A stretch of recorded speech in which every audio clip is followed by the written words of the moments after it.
on the timeout trailer hinge. Plan on using the easy lock. See if you can see that.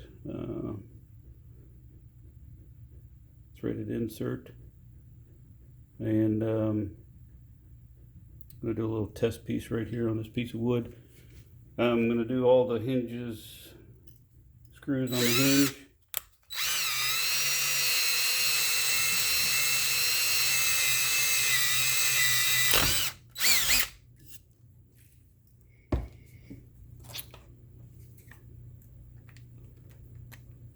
As the wood screws that are used in the timeout trailer seem to wear out after a while.